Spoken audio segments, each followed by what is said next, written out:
Hello, JJ. Hey! Mabuhay, JJ. Oh my God, Tagalog, love that. You are global.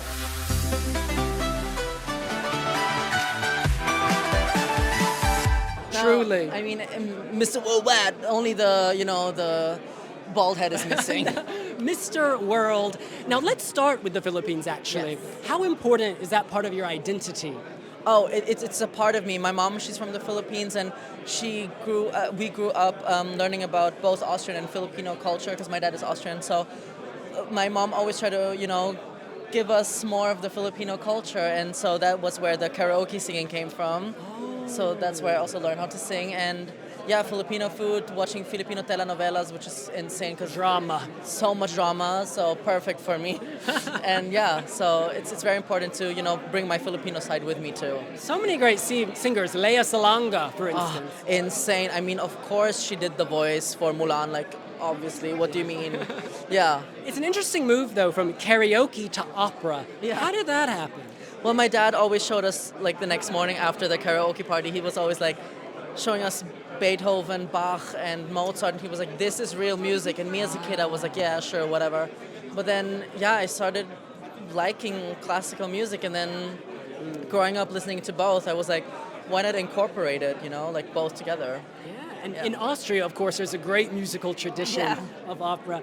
How did you sort of get into opera? Did your dad take you to class? Did you go to the opera house? No, so actually, after going through puberty and having my voice break, my grandma and my school music teacher were like, hey, you still have a high voice, you sound like a countertenor, look into that. So then I looked into it, I was like, oh, how cool is that? And then I was like, hey, why not a cool party trick if I start singing, like a soprano? And then I saw how people were enjoying it so much that I thought, why not make it into a profession? You did it. You Thank made it you. a Thank profession. you. Now, the years you spent in Dubai, Yeah. were you able to nurture your voice then, or how did that work?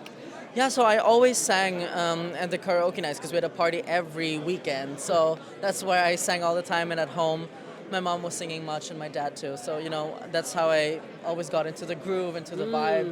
And so, yeah, I've been singing all my life actually. Love that. Yeah. Now, this song for Eurovision, huge favorite. How did you give birth to it? What was the process? You have to thank Mother Taya over there who helped me write the song. And it was, I thought, why not, mix both of my musical expertises together. And after 12 hours, the song was done, and we were 12 hours? Yeah, we wrote it in the studio, and the post-production took longer, but like the song itself took 12 hours. And that idea for that 20 seconds at the end, which is like, Yeah. where did that come from? After I was crying my heart out to Taya, the producer was like, we should put something fun into it, to take the sadness out of it, or like the final outcry. And he was like, what about techno? We were like, okay, we'll see. Then when we went on a bathroom break, we came back, and he was like, I did something, and it was this techno EDM part.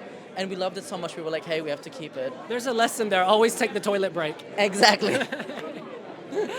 And in terms of singing it, is it different for you mixing those two genres at the end? Yeah, it's quite difficult actually, because in classical I always stay in the same register. I always have the same placement. But when I sing pop, I have to move back a bit. I have to change a little bit of my technique. But it's fine. We're getting there. We're getting there. You are already there.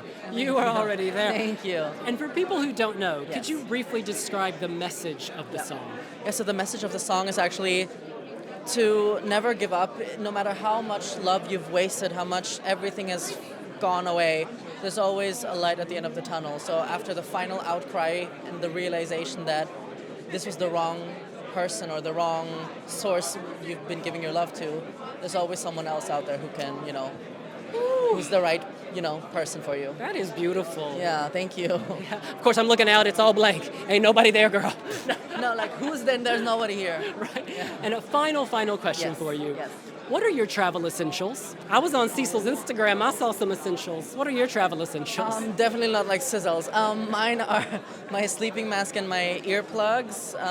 I always have my nebulizer and humidifier with me. Oh, wow. I don't travel light, and